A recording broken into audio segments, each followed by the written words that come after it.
Hello, नमस्कार और आदाब सब दोस्तों को। एक दोस्त और गाइड इरफान की तरफ से एक बार फिर आपके साथ आपके अपने चैनल एस्ट्रो एश्योरेंस पर। इस सीरीज में जो हम कर रहे हैं, विभिन्न ग्रहों की विभिन्न भावों में स्थिति के बारे में हमने बहुत सारे वीडियो किए हैं। D9 चार्ट यानी नवांश चार्ट में विभिन्न तरह की इकाइयों की स्थिति पर।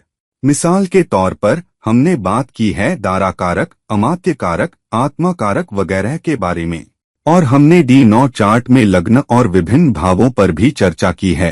क्या संभावनाएं हैं, तो कृपया उन वीडियोस को देखें, वे सब बहुत जरूरी हैं। अब एक पहलू जिस पर हमने विशेष ध्यान दिया है वो है विशिष्ट ग्रहों की स्थिति, मसलन शनि, राहु और दूसरे ग्रह। जब वे D9 चार्ट में विभिन्न भावों में हों तो उनका क्या मतलब है, क्या व्याख्या है। अब हमारे लिए याद रखने वाली एक बहुत जरूरी बात, जिसे मैं अपने लगभग सभी वीडियोस में दोहराता हूँ, खासकर जब नवांश पर वीडियो बना रहा होता हूँ, वो ये है कि लग्न चार्ट संभावनाओं का एक सेट है, हमारे लिए क्या संभव है, जबकि D9 चार्ट प्रायिकताओं का एक सेट है, जिसके घटित होने की संभावना बहुत अधिक होती है। तो संभावना बनाम प्रायिकता यानी लग्न चार्ट वो है जो संभव है, लेकिन D9 चार्ट वो है जो अधिक प्रायिक रूप से घटित होगा। D9 चार्ट में जो दिखता है उसके घटित होने की संभावना अधिक होती है, इसीलिए D9 चार्ट में परिणामों की प्रायिकता एक निश्चित ढंग से होती है। और चूंकि D9 चार्ट में ग्रह की स्थिति लग्न चार्ट में उसकी स्थिति का सूक्ष्मतम अंश भी है, हमने लग्न चार्ट के 9 भाग किए हैं और उससे निकाला है कि ग्रह D9 चार्ट में ठीक कहाँ स्थित है। इसलिए D9 चार्ट में स्थिति एक सूक्ष्म व्याख्या है, या ये कि ग्रह कुंडली में ठीक कहाँ रखा गया है। और इसलिए जब हम ग्रहों की स्थिति का अर्थ देखते हैं तो बहुत जरूरी है कि हम D1 चार्ट में ग्रह की स्थिति को उसकी D9 चार्ट वाली स्थिति के साथ मिलाकर देखें। तो हम शनि और राहु और कुछ अन्य पर वीडियो कर चुके हैं। आज मैं एक बहुत अहम स्थिति, बल्कि नाजुक स्थिति पर बात करने वाला हूँ, केतु की D9 चार्ट के 12 भावों में स्थिति। बाद में मैं अलग अलग ग्रहों के विशिष्ट भाव में स्थिति पर अलग अलग वीडियो ला सकता हूँ, उसका क्या मतलब है। हालांकि किंतु परंतु 70,000 फुट के स्तर से शुरू करते हुए हम पहले D9 चार्ट के 12 भावों में ग्रहों की स्थिति पर बात करेंगे। बाद में मैं विशिष्ट भाव में अलग अलग ग्रहों की स्थिति पर एक विस्तृत वीडियो लाऊंगा। तो आज मैं केतु की D9 चार्ट के 12 भावों में स्थिति पर बात करने वाला हूँ। अब ये न केवल अहम क्यों है बल्कि नाजुक क्यों है। वजह ये है कि केतु वैराग्य का ग्रह है। हमने ये बहुत बार कहा है, दोहराया है। बहुत सी ज्योतिषीय किताबों में आया है कि केतु जहाँ भी स्थित हो उसका मतलब है कि आप उस क्षेत्र से विरक्त हैं। वो क्षेत्र कुछ हद तक आपके लिए अस्वीकृत होता है, बेशक कुछ शर्तों के तहत। लेकिन ये भी कहा गया है कि केतु एक ध्वजा है जो किसी खास क्षेत्र में लगा है, जहां आप उस क्षेत्र के फल पहले ही प्राप्त कर चुके हैं।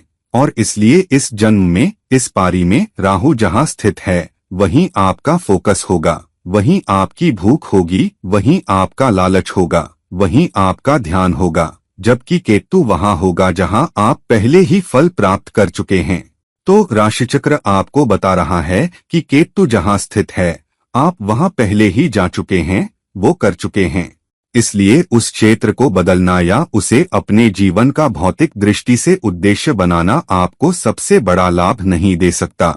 वास्तव में जहां केतु स्थित है वो बड़े उद्देश्य, जीवन के बड़े मकसद, बड़े सामाजिक कारण के लिए है, जिसे आपको पूरा करना है, जो आपको वापस देना है, जो आपको विरासत के रूप में छोड़ना है, जो आपको दूसरों को योगदान करना है, न कि अपने लिए पीछा करना।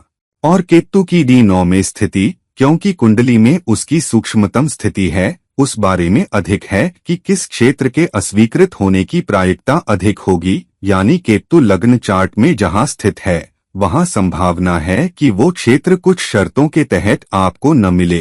हालांकि केतु आपके D9 चार्ट में जिस भी भाव में, जिस भी क्षेत्र में स्थित है, उस विशेष क्षेत्र के न मिलने की प्रायिकता बहुत अधिक होती है। लेकिन D1 चार्ट यानी लग्न चार्ट से जुड़ी शर्तों के आधार पर।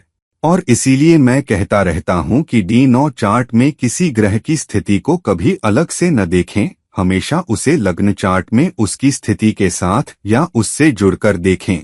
तो क्योंकि हम जानते हैं कि केतु उच्चतर उत्तरदायित्व है, बड़ा सामाजिक कारण है जिसे आपको पूरा करना है, जीवन का बड़ा उद्देश्य आध्यात्मिक स्तर पर, भौतिक स्तर पर नहीं। इसलिए आपके लिए ये समझना जरूरी है, वरना क्या होता है, खासकर अगर केतु D9 चार्ट में किसी खास भाव में स्थित है और आप अपनी पूरी जिंदगी उसका पीछा करते हैं बिना लग्न चार्ट में केतु के संबंध को देखे, तो उसके न मिलने की प्रायिकता बहुत अधिक होती है, या वो आपको डिफॉल्ट रूप से मिल सकता है, जैसे कि आप अपनी सेहत का ठीक से ध्यान नहीं रखते, लेकिन आप इतनी मेहनत करते हैं, इतनी लगन से काम करते हैं कि सेहत पर ध्यान न देने के बावजूद आपकी मेहनत की वजह से आपकी सेहत अच्छी बनी रहती है। तो कभी कभी केतु आपके D9 चार्ट में जहां स्थित है वो आपको डिफॉल्ट रूप से मिल सकता है, बजाय उस पर ध्यान केंद्रित करने और उसे अच्छी तरह समझने के। तो आइए समझते हैं कि केतु आपके D9 चार्ट में जहां भी स्थित है उसका अधिक लाभ कैसे उठाया जा सके। उसके D1 चार्ट यानी लग्न चार्ट में स्थिति के संबंध में, अगर केतु आपके D9 चार्ट नवांश चार्ट के पहले भाव में स्थित है तो इसका क्या मतलब है। पहला भाव इस बारे में है कि आपका फोकस कहाँ है, आप अपनी इच्छाओं की पूर्ति कहाँ से प्राप्त कर रहे हैं, खासकर भौतिक धन के संबंध में, और आपको किस तरह के संसाधन मिल रहे हैं, खासकर आपके जीवन की संपत्तियों से जुड़े, और साथ ही आपके जीवन का बड़ा उद्देश्य क्या है, और क्या आप अपने जीवन के बड़े उद्देश्य, बड़े लक्ष्य, यहाँ तक कि भौतिक लक्ष्य भी प्राप्त करेंगे। तो जब केतु पहले भाव में जाता है तो इसका क्या मतलब है। इसका मतलब है कि केतु आपके D1 चार्ट में जहां स्थित है, अगर आप उस भाव के बड़े उद्देश्यों, बड़ी मानवता, बड़ी सामाजिक जिम्मेदारी को नहीं समझते, तो केतु D9 चार्ट में जहां स्थित है उसे प्राप्त करना संभव नहीं होगा, वो हमेशा आपके लिए अस्वीकृत रहेगा। तो अगर आपके D9 चार्ट में केतु पहले भाव में स्थित है तो देखें कि केतु आपके लग्न चार्ट D1 चार्ट में कहाँ स्थित है। अगर वो छठे भाव में स्थित है तो इसका मतलब है कि जब तक आप केतु की D1 चार्ट में स्थिति के बड़े उद्देश्य, उसकी सबसे बड़ी सामाजिक जिम्मेदारी को नहीं निभाते, आप केतु की लग्न चार्ट में स्थिति की अभिव्यक्ति, संसाधन, भौतिक संसाधन, सफलता प्राप्त नहीं कर पाएंगे। तो अगर वो D1 चार्ट में छठे भाव में स्थित है तो D9 चार्ट में पहले भाव में क्यों स्थित है। इसका मतलब है कि बिना पैसे की परवाह किए, बिना भूमिका की परवाह किए, बिना पहचान की परवाह किए, बिना प्रशंसा की परवाह किए सेवा करने के लिए तैयार व्यक्ति बने बिना आप नाम, प्रतिष्ठा, धन, संसाधनों में उच्चता प्राप्त नहीं कर पाएंगे। जहां केतु आपके D9 चार्ट, आपके नवांश चार्ट में स्थित है तो छठे भाव की नम्रता के साथ पूरे मन से सेवा किए बिना, प्रतिस्पर्धा को दबाने की कोशिश किए बिना, अपनी प्रतिस्पर्धा में कुत्सित व्यवहार किए बिना, अधिक प्रशंसा पाने, किसी की प्रशंसा, किसी की पहचान चुराने की कोशिश किए बिना, बल्कि केवल बड़े उद्देश्य, नम्रता, सेवा और सेवा भाव के बड़े उद्देश्य पर ध्यान केंद्रित करते हुए, तब केतु की D9 चार्ट में लग्न में स्थिति आपको अधिक संसाधन, अधिक नाम, प्रतिष्ठा, अधिक स्वास्थ्य और उद्देश्य की अधिक स्पष्टता, भौतिक संपत्तियों की भी अधिक स्पष्टता दे पाएगी। अब केतु जब आपके D9 चार्ट के दूसरे भाव में जाता है तो इसका क्या मतलब है। D9 चार्ट का दूसरा भाव इस बारे में है कि संचित धन क्या है, उस धन से आपकी भावनात्मक संतुष्टि क्या है, राशिचक्र आपको क्या पोषण दे सकता है, राशिचक्र आपको भौतिक धन के मामले में क्या सहारा देने को तैयार है, और समुदाय से खुशी, परिवार से खुशी, खासकर विस्तारित परिवार, आपके तात्कालिक परिवार से परे बड़ा परिवार भी। तो अगर केतु D9 चार्ट में दूसरे भाव में जाता है तो इसका मतलब है कि बिना पूरी तरह नम्र हुए, मानवता, सामाजिक जिम्मेदारी, केतु की D1 चार्ट लग्न चार्ट में स्थिति के बड़े उद्देश्यों पर ध्यान केंद्रित किए, केतु आपके जीवन में दूसरे भाव के परिणाम जमा करने में आपकी मदद नहीं कर सकता, क्योंकि केतु आपके D9 चार्ट के दूसरे भाव में स्थित है। इसलिए ध्यान दें कि केतु आपके लग्न चार्ट में कहाँ स्थित है। खासकर अगर ये धन से संबंधित है कि आप विरक्त हो सकते हैं क्योंकि केतु आपके D9 चार्ट के दूसरे भाव में स्थित है। तो अगर केतु आपके लग्न चार्ट D1 चार्ट के 7वें भाव में स्थित है तो इसका क्या मतलब है? इसका मतलब है बिना रिश्तों, संबंधों, साझेदारी के बड़े उद्देश्यों को देखे आप वो साझेदारियां क्यों स्थापित कर रहे हैं, आप उन लोगों से क्यों जुड़ रहे हैं, वो संबंध आपको आपके जीवन में क्यों दिया गया है, क्योंकि लोग आपके जीवन में संयोग से नहीं आते, कोई संयोग नहीं होता।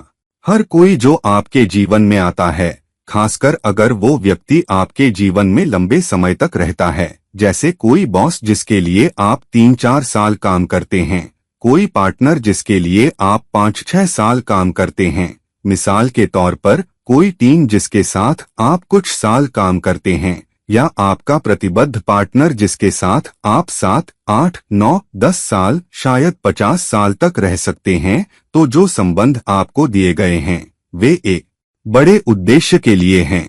यह समझे बिना कि आपको क्या देना है, क्या योगदान देना है, साझेदारी की दिशा में कैसे काम करना है, ये दूसरे भाव का धन जो केतु आपके लिए अस्वीकृत कर रहा है वो आपको नहीं मिल सकता यदि आप रिश्ते के अर्थ और अपेक्षा से अधिक देने के प्रति सच्चे नहीं हैं। क्योंकि इसका क्या मतलब है, आप वहां पहले ही जा चुके हैं, वो कर चुके हैं। केतु की लग्न चार्ट में स्थिति, आप वहां पहले ही जा चुके हैं, आप पहले ही आनंद ले चुके हैं। तो इस जन्म में, इस पारी में अगर केतु आपके 7वें भाव में स्थित है तो ये रिश्तों के बड़े उद्देश्य को देने, साझेदारियों के बड़े संबंधों को देखने, रिश्ते के लिए अधिक करने, कम उम्मीद करने, साझेदारी में सबसे आध्यात्मिक होने, कम उम्मीद करने के बारे में है।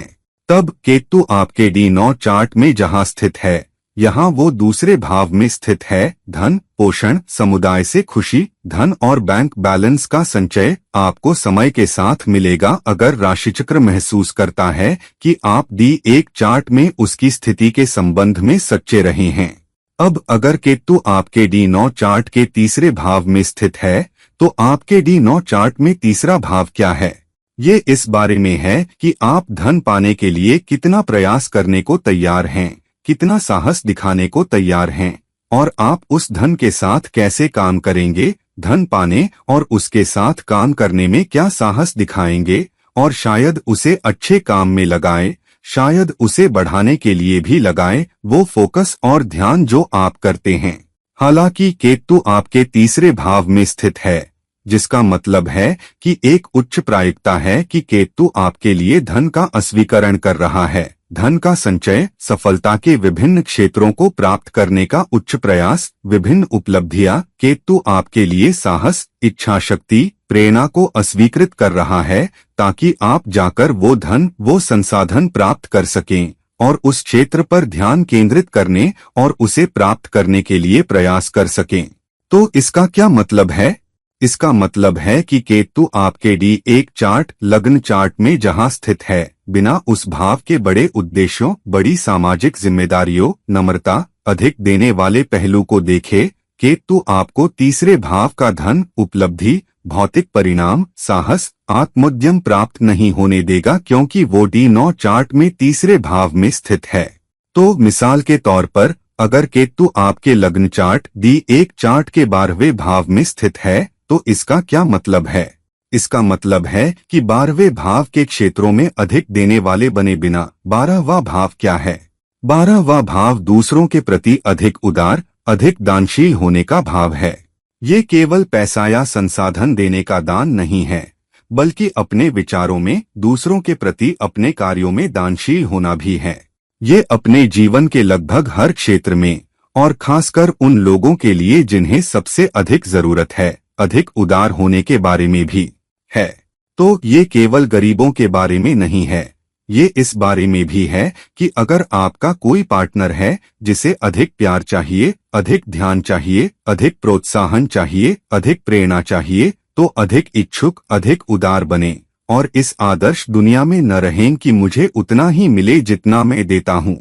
हम उस आदर्श दुनिया में नहीं रहते। कुछ लोगों को अधिक दिया जाएगा, कुछ लोगों को कम दिया जाएगा। उस पर ध्यान दें और वहां ध्यान केंद्रित करें। अगर आप ऐसा करते हैं तो केतु आपको अधिक धन देगा। जीवन में जो कुछ भी चाहिए उसे पाने का प्रयास, अपने लक्ष्यों पर ध्यान केंद्रित करने और उन्हें प्राप्त करने का साहस, क्योंकि प्रयास के बिना आपके जीवन का कोई भी बड़ा लक्ष्य हो, चाहे वो कलात्मक सफलता हो, चाहे कॉरपोरेट सफलता, आप उसे नहीं पाएंगे। लेकिन जहां केतु आपके 12वें भाव में स्थित है, वहां उदार होकर तब केतु आपको आपके प्रयास और आपके साहस के माध्यम से, जो D9 चार्ट में तीसरा भाव दर्शाता है, आपके फोकस को, आपकी इच्छा को प्राप्त करने में मदद करेगा और वास्तव में आपको उसे प्राप्त करने में सहायता करेगा। अगर केतु आपके D9 चार्ट के चौथे भाव में स्थित है, तो D9 चार्ट का चौथा भाव आपके पास संचित संपत्तियों के बारे में है। ये उस बारे में है जो आपने पहले ही प्राप्त कर लिया है, जो आपको दिया गया है।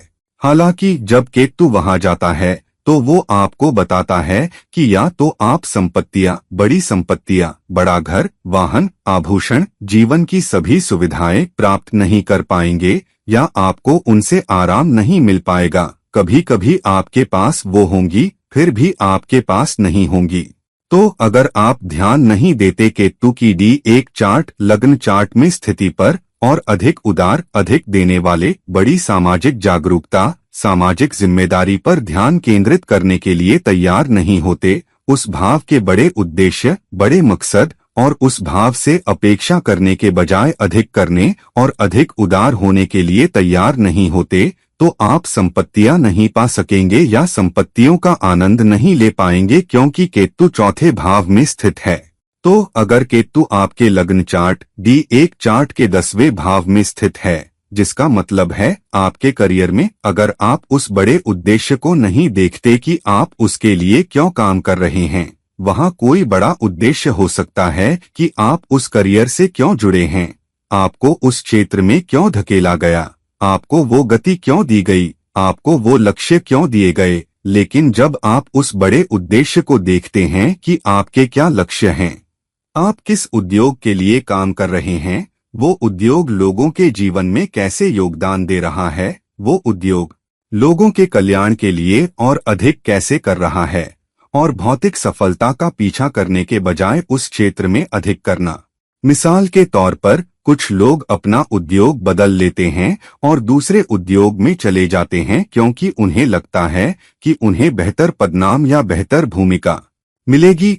हालांकि अगर आपको किसी खास उद्योग में कुछ सफलता दी गई है, खासकर अगर केतु आपके D1 चार्ट के 10वें भाव में है, तो केतु अब चौथे भाव में चला गया है, जिसका मतलब है आपके करियर में, आपके काम में, क्योंकि केतु आपके 10वें भाव में स्थित है, ये आपके लिए अधिक करने का अवसर है। भौतिकता का पीछा करके उद्योग बदलने और एक संगठन से दूसरे में भागने की कोशिश न करें, बल्कि अधिक देने, अधिक योगदान करने पर ध्यान दें, बिना किसी पद या मान्यता की अधिक उम्मीदों के। अगर आप ऐसा करते हैं तो केतु आपको भौतिक संपत्तियों से, साथ ही उन संपत्तियों का आनंद लेने, उन्हें बनाए रखने की क्षमता से पुरस्कृत करेगा, क्योंकि केतु आपके D9 चार्ट के चौथे भाव में स्थित है। अगर केतु आपके D9 चार्ट के 5वें भाव में स्थित है, तो आपके D9 चार्ट का 5वां भाव क्या है? ये पूर्व पुण्य है, ये वो अच्छाई है जो आप अपने पिछले जन्मों से आगे ले जा रहे हैं, जो आपको अपने पिछले जन्मों से मिली है। ये पिता के आशीर्वाद भी हैं, ये वो भी है जो आपको दिया गया है, लेकिन वो भी जो आप दूसरों को दे सकते हैं। तो जब तक आपके पास है, आप कैसे दे सकते हैं? हालांकि आप अपने 5वें भाव से सबसे अधिक लाभ नहीं उठा पाएंगे अगर केतु आपके D9 चार्ट के 5वें भाव में स्थित है, बिना यह देखे कि केतु आपके लग्न चार्ट में कहाँ स्थित है। तो अगर केतु आपके D9 चार्ट के 5वें भाव में स्थित है, तो आप अपने पूर्व पुण्य से आगे ले जाने वाली अच्छाई को प्राप्त नहीं कर पाएंगे, आप पिता के आशीर्वाद को प्राप्त नहीं कर पाएंगे, आप जीवन में बेहतर नहीं कर पाएंगे, खासकर 5वें भाव से जुड़े मामलों में। 5वां भाव आपके करियर में बाधाएं, उतार चढ़ाव, संतान से लाभ, रोमांटिक पार्टनर से लाभ, अपने रोमांटिक पार्टनर से मिलने वाला प्यार और अंतरंगता है। तो जब तक आप केतु की D1 चार्ट में स्थिति के बड़े उद्देश्यों पर ध्यान नहीं देते, अधिक नम्र, अधिक देने वाले, अधिक उदार बनकर और अधिक सामाजिक कारणों, सामाजिक योगदान को देखते हैं जो केतु की D1 चार्ट में स्थिति के साथ करना है, तो आप केतु की D9 चार्ट के 5वें भाव में स्थिति के लाभों को प्राप्त नहीं कर पाएंगे। तो अगर केतु आपके लग्न चार्ट D1 चार्ट के तीसरे भाव में स्थित है, तो तीसरा भाव क्या है? तीसरा भाव आपके संचार, आपके प्रयासों, आपके साहस, आपकी इच्छा शक्ति के बारे है, ताकि आप अपने आत्मोद्यम, दूसरों को प्रभावित करने की अपनी क्षमता को प्राप्त कर सकें। तो यहाँ केतु की D1 चार्ट में तीसरे भाव में स्थिति बड़े उद्देश्य के बारे में है कि आपको दूसरों के लिए अधिक करना है, आपको दूसरों के लिए अधिक संवाद करना है, आपको बड़ी भलाई के लिए प्रभावित करना है, आपको बड़े उद्देश्य के लिए आत्मोद्यम करना है ताकि अधिक योगदान दे सकें, अधिक दे सकें। खुद के लिए संवाद या प्रभाव न करें, बड़े लक्ष्य के लिए संवाद या प्रभाव करें जिसका आप पीछा कर रहे हैं, जिस बड़े लक्ष्य से आप अपने करियर, अपने काम, अपने व्यवसाय, अपने शौक के माध्यम से जुड़े हैं। अगर आप ऐसा करते हैं तो केतु आपको 5वें भाव के लाभ देगा। आप अपने पिता के अधिक आशीर्वाद को आकर्षित कर पाएंगे, आप 5वें भाव द्वारा दर्शाए गए अधिक लाभ प्राप्त कर पाएंगे, आपको अधिक प्यार, ध्यान, रोमांस मिल सकता है जो 5वां भाव दर्शाता है, आपको अच्छी संतान मिल सकती है और आपकी संतान भी अपने जीवन में अच्छा कर सकती है यदि आप केतु की D1 चार्ट में स्थिति का अधिक पालन कर पाते हैं। अगर केतु आपके D9 चार्ट के छठे भाव में स्थित है, तो D9 चार्ट में छठा भाव क्या है? ये प्रतिस्पर्धा पर काबू पाने और दूसरों की सेवा करते समय, दूसरों की मदद करते समय, सेवा भाव वातावरण में बड़े लक्ष्यों को पूरा करते समय मान्यता और प्रशंसा प्राप्त करने के बारे में है।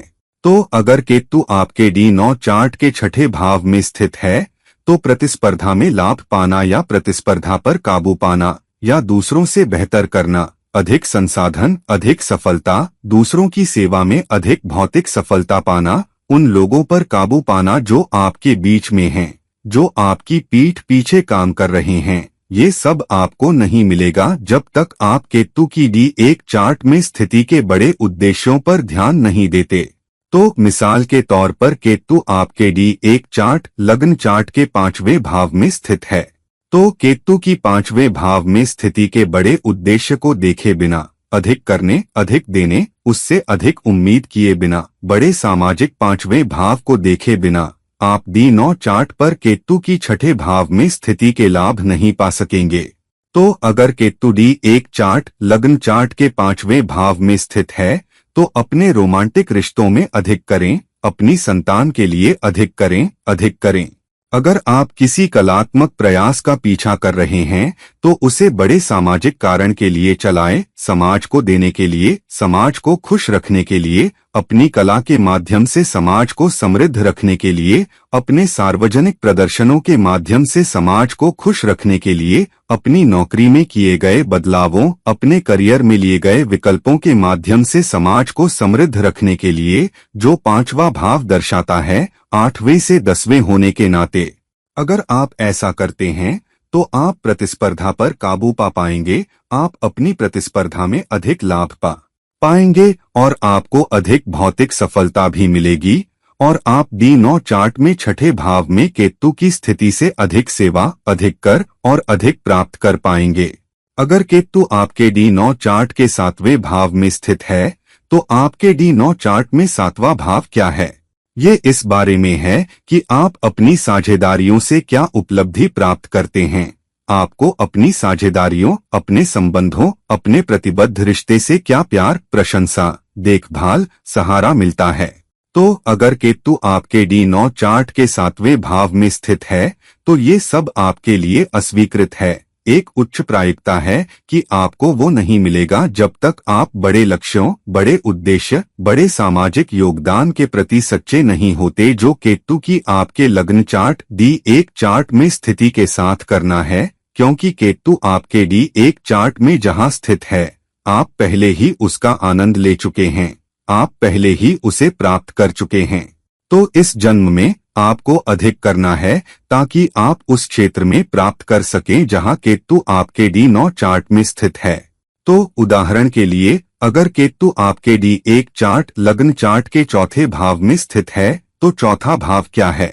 चौथा भाव परिवार में सद्भाव, घर में शांतिपूर्ण वातावरण, अपने घरेलू जीवन के लिए अधिक करना, अपने परिवार के लिए अधिक करना, अपनी माँ के लिए अधिक करना, अपने घरेलू जीवन में परिवार से पुरस्कार की उम्मीद किए बिना माँ की सेवा करना और घर के वातावरण को अधिक शांतिपूर्ण रखना। भले ही आपको लगे कि आपको परिवार से अधिक नहीं मिल रहा है, परिवार के लिए किए गए काम का पुरस्कार नहीं मिल रहा है। क्यों? क्योंकि आप पहले ही जा चुके हैं और कर चुके हैं। आपको अपने पिछले जन्मों में जितना मिलना चाहिए था उससे कहीं अधिक मिल चुका है। तो अगर केतु आपके D1 चार्ट लग्न चार्ट के चौथे भाव में स्थित है तो ये देने के लिए अधिक है। ये परिवार में योगदान करने, परिवार को खुश रखने, घर के वातावरण को शांतिपूर्ण रखने, प्रोत्साहित करने, प्रेरित करने और चारों ओर मुस्कान बनाए रखने के बारे में है। अगर आप ऐसा करते हैं तो आप अधिक संबंध प्राप्त कर पाएंगे, अपनी साझेदारी से अधिक पा सकेंगे, चाहे वो प्यार हो, स्नेह हो, कृतज्ञता हो, वफादारी हो, प्रतिबद्धता हो, आपके लिए काम करने वाले टीम सदस्य हों। साझेदारी आपको अधिक भौतिक धन दे सके क्योंकि केतु आपके D9 चार्ट के 7वें भाव में स्थित है। अगर केतु आपके D9 चार्ट के 8वें भाव में स्थित है तो 8वां भाव क्या है? D9 चार्ट का 8वां भाव उन बाधाओं के बारे में है जो आपको अपने जीवन में मिलने वाली सफलताओं से आती हैं। तो आपको जो भी भौतिक सफलताएं मिलेंगी वो सामाजिक सफलताएं, उनमें बाधाएं, उन सफलताओं की दीर्घायु में बाधाएं, उन संसाधनों को बिना समस्याओं में बदले रखने की दीर्घायु में बाधाएं, यही 8वां भाव दर्शाता है। तो 8वां भाव न केवल आपकी अपनी दीर्घायु है बल्कि आपकी खुशी की दीर्घायु, शांति की दीर्घायु, आपके पास मौजूद संसाधनों की दीर्घायु भी है। ये विरासत भी है जो आप रख पाएंगे और दीर्घकालिक नुकसान से दूर रखना भी है। लेकिन अगर केतु वहां स्थित है तो इसका मतलब है कि आप उस धन को बनाए रखने के लिए दीर्घायु नहीं दे पाएंगे। दूसरों के धन से, विरासतों से, अपने जीवन में खुशी की अवरोधों को, शांति को, खुशी, शांति, संसाधनों की दीर्घायु को, 8वें भाव द्वारा दर्शाई गई चुनौतियों को दूर रखने की उच्च सफलता प्राप्त नहीं कर पाएंगे जब तक कि आप उच्च आवश्यकता, उच्च उद्देश्य को पूरा नहीं करते। जहां केतु आपके D1 चार्ट में स्थित है वो बड़ा सामाजिक योगदान जो आपको करना है। तो अगर केतु मिसाल के तौर पर आपके D1 चार्ट लग्न चार्ट के दूसरे भाव में स्थित है तो यहाँ केतु दूसरे भाव में जा रहा है, जिसका मतलब है कि आप जो कमाई करते हैं, जो पारिश्रमिक पाते हैं, वो आपके परिवार और बड़े समुदाय के लिए है ताकि दूसरों को पोषण प्रदान कर सकें, न कि अपने लिए पोषण का पीछा करें। क्योंकि दूसरा भाव पोषण का भाव भी है जो आपको पोषण देता है। आय, आपकी आजीविका आपको पोषण देती है, आपके परिवार को पोषण देती है, आपके समुदाय को पोषण देती है। तो परिवार के लिए अधिक करें, समुदाय के लिए अधिक करें, भले ही आप अपनी कमाई से, अपने पारिश्रमिक से अधिकतम आनंद न ले पा रहे हों, उसकी चिंता न करें। इस जन्म में, अपने जीवन की इस पारी में, ये दूसरों के लिए अधिक देने, दूसरों के लिए अधिक करने, अपने ऊपर नहीं बल्कि दूसरों पर अधिक खर्च करने के बारे में है। अगर आप ऐसा करते हैं तो केतु शांति, सद्भाव की दीर्घायु बनाए रखेगा, नुकसान को दूर रखेगा, जो 8वां भाव D9 चार्ट में दर्शाता है। क्योंकि केतु वहां स्थित है, आपको संसाधन बनाए रखने देगा जो आपको बाधाओं को दूर रखने, चुनौतियों पर काबू पाने, समस्याओं को दूर करने और दीर्घायु देने में मदद करेगा। आपको खुशी को, आपके जीवन में शांति को और भौतिक संसाधनों, भौतिक सफलता और सामाजिक सफलता दोनों को भी, क्योंकि केतु D9 चार्ट के 8वें भाव में स्थित है। अगर केतु आपके D9 चार्ट के 9वें भाव में स्थित है तो 9वां भाव क्या है? 9वां भाव उन संसाधनों के बारे में है जो आपको 9वें भाव से मिलते हैं, जिसका मतलब है कि ये संसाधन केवल धन संसाधन नहीं हैं। D9 चार्ट केवल भौतिक संसाधनों के बारे में नहीं है, ये सफलता के बारे में है कि आप किसी खास भाव के बारे में सफलता को कैसे देखते हैं। 9वां भाव कर्तव्य, धार्मिकता, जानकारी, सीखने, ज्ञान के बारे में है। तो आप अपने ज्ञान, अपनी सीख, अपने उच्च अनुभवों, गुरुओं के आशीर्वाद, पिता के आशीर्वाद, बड़ों के आशीर्वाद के माध्यम से जो भी संसाधन इकट्ठा करते हैं, यह सब 9वां भाव दर्शाता है।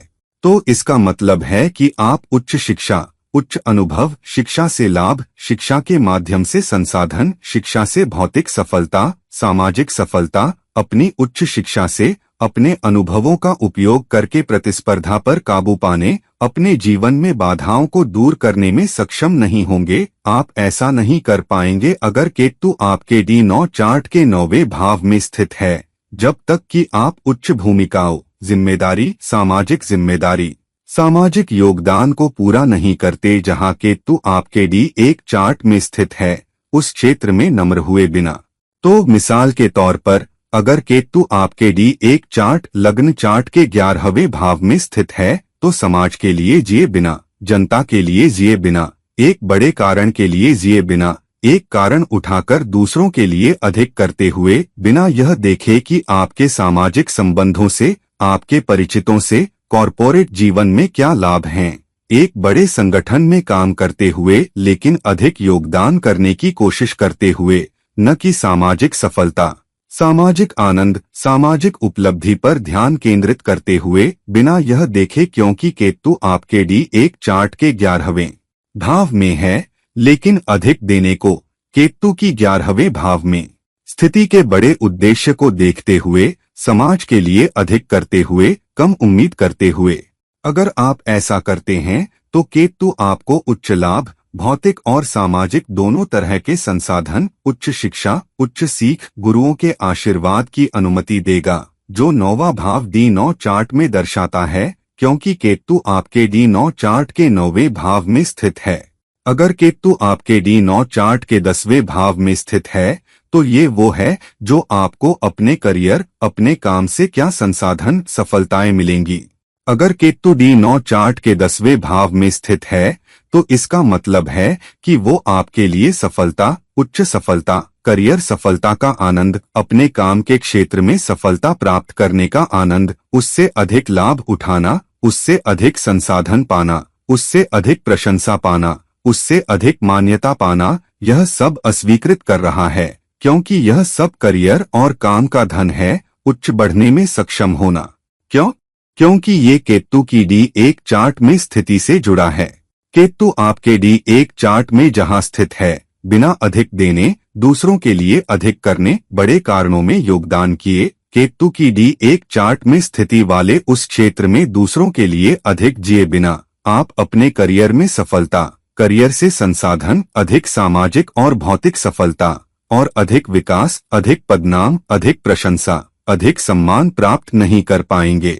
तो मिसाल के तौर पर अगर केतु आपके D1 चार्ट आपके लग्न चार्ट के 9वें भाव में जाता है, अगर वहां स्थित है, तो इसका मतलब है कि 9वें भाव का क्षेत्र आप पहले ही प्राप्त कर चुके हैं, आप अपने पिछले जन्मों में उसका आनंद ले चुके हैं, ध्वजा वहां है, आप पहले ही लगा चुके हैं, आप वहां जा चुके हैं, कर चुके हैं, जिसका मतलब है कि अपने जीवन की इस पारी में बड़े कारण के लिए देने, शिक्षा के माध्यम से दूसरों के लिए अधिक करने के बिना, क्योंकि केतु शिक्षा के भाव, धर्म के भाव में स्थित है, जिसका मतलब है अधिक करने के लिए सीखना, अपने कर्तव्य को दूसरों के लिए अधिक करना, न कि अपनी उपलब्धियों को देखना।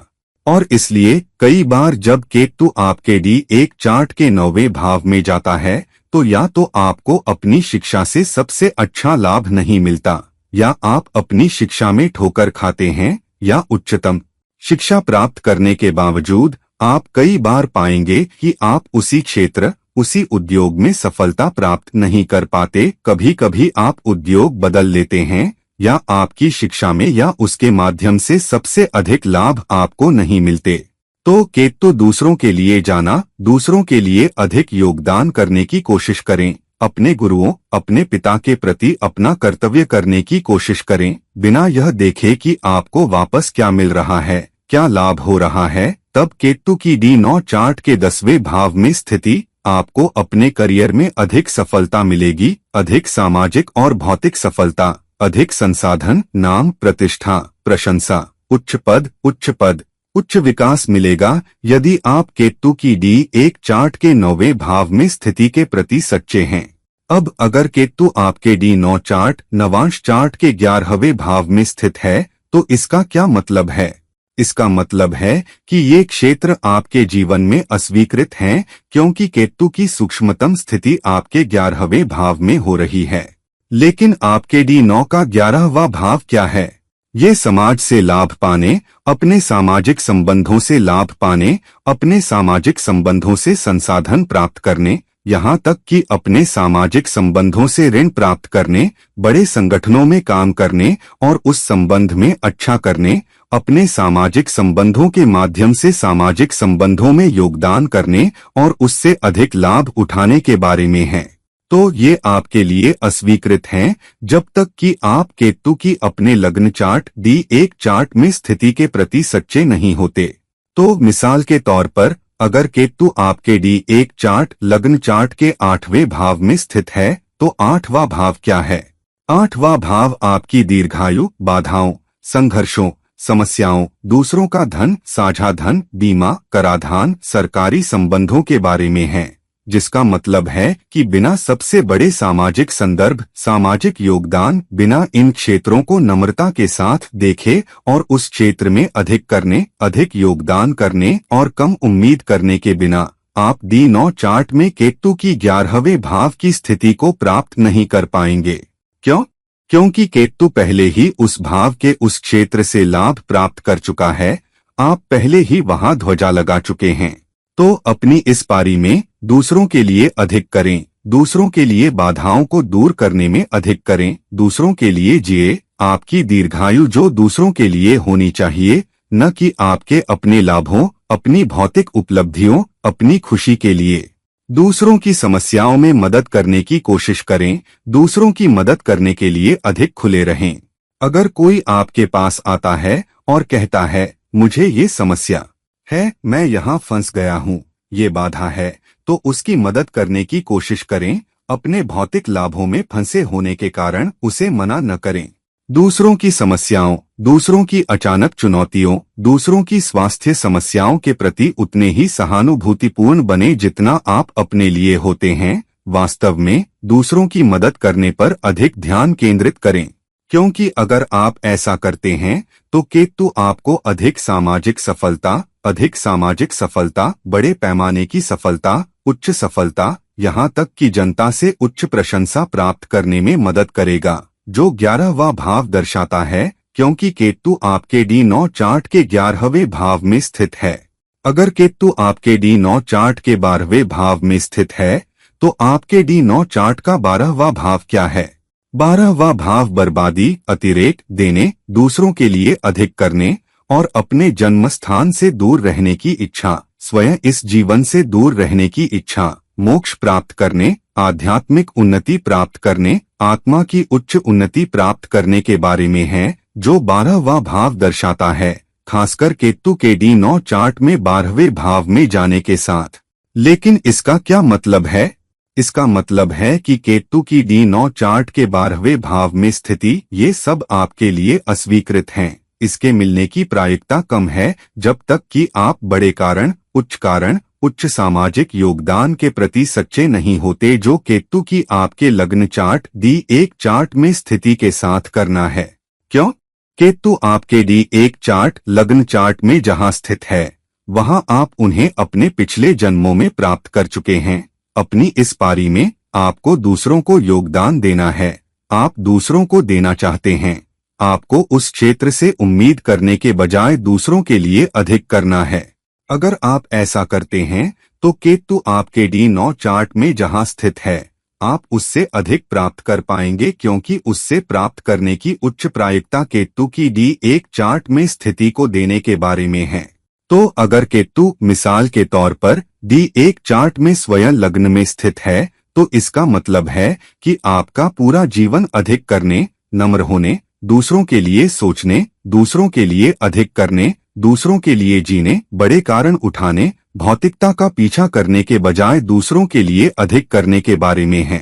कई बार लग्न में केतु हम या तो खुद पर बहुत अधिक ध्यान केंद्रित करते हैं या शायद ही खुद पर ध्यान केंद्रित करते हैं, इसलिए संतुलन बनाए रखते हुए, लेकिन संतुलन में भी दूसरों को अधिक देखते हुए अपने जीवन का उद्देश्य क्या है जो आपको करना है, भौतिक सफलता के बजाय आत्मा के उद्देश्य को देखते हुए।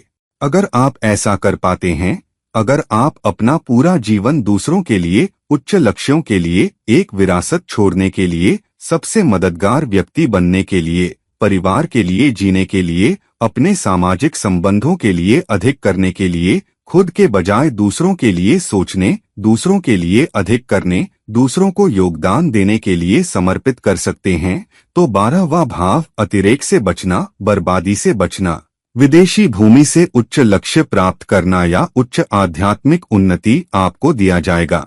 संभावना है कि आपको मोक्ष का अवसर भी मिल सकता है। आत्मा की उन्नति भी अत्यधिक प्रायिक है क्योंकि केतु आपके D9 चार्ट के 12वें भाव में स्थित है। यदि आप केतु की लग्न D1 चार्ट में स्थिति के प्रति सच्चे हैं और अगर केतु D1 चार्ट और D9 चार्ट दोनों में एक ही भाव में स्थित है, तो ये आपके लिए एक स्पष्ट संदेश है कि कृपया अपना पूरा जीवन इसी पर केंद्रित करें, क्योंकि केतु एक ही भाव में स्थित है दूसरों के लिए अधिक करने, दूसरों के लिए अधिक जीने के लिए। और अगर आप ऐसा करते हैं तो आप पाएंगे कि जब आप पीछा नहीं करते हैं, मिसाल के तौर पर अगर केतु लग्न और D9 चार्ट दोनों में चौथे भाव में स्थित है, तो भी जब आप भौतिक सफलता का पीछा नहीं करते हैं, जब आप परिवार से खुशी नहीं देख रहे होते हैं, तो आपको भौतिक सफलता मिलेगी। आपको समय के साथ परिवार से सद्भाव, प्यार, स्नेह मिलेगा। जब राशिचक्र पाता है कि आप केतु की D1 चार्ट और D9 चार्ट दोनों में एक ही भाव में स्थिति के प्रति सच्चे रहे हैं, तो दोस्त, अब जब हमने D9 चार्ट के 12 भावों में केतु की स्थिति पर बात कर ली है, तो कृपया बहुत ध्यान दें कि केतु D9 चार्ट में जहां स्थित है और उसे केतु की D1 चार्ट में स्थिति से जोड़े, क्योंकि आपकी उच्च सफलता केतु की D9 चार्ट में स्थिति को प्राप्त करने की उच्च प्रायिकता, न कि अस्वीकृत होने, परिणाम इस बात से आएंगे कि आप केतु की D1 चार्ट में स्थिति में कितना योगदान कर पाते हैं। तो दोस्त, इस वीडियो को लाइक करें, इस वीडियो को शेयर करें, और अगर आप मेरे साथ व्यक्तिगत परामर्श चाहते हैं तो कृपया मुझसे नीचे दिए गए लिंक पर संपर्क करें। किसी और समय किसी और वीडियो के साथ। ये हैं आपके दोस्त और गाइड इरफान, साइनिंग ऑफ। नमस्कार।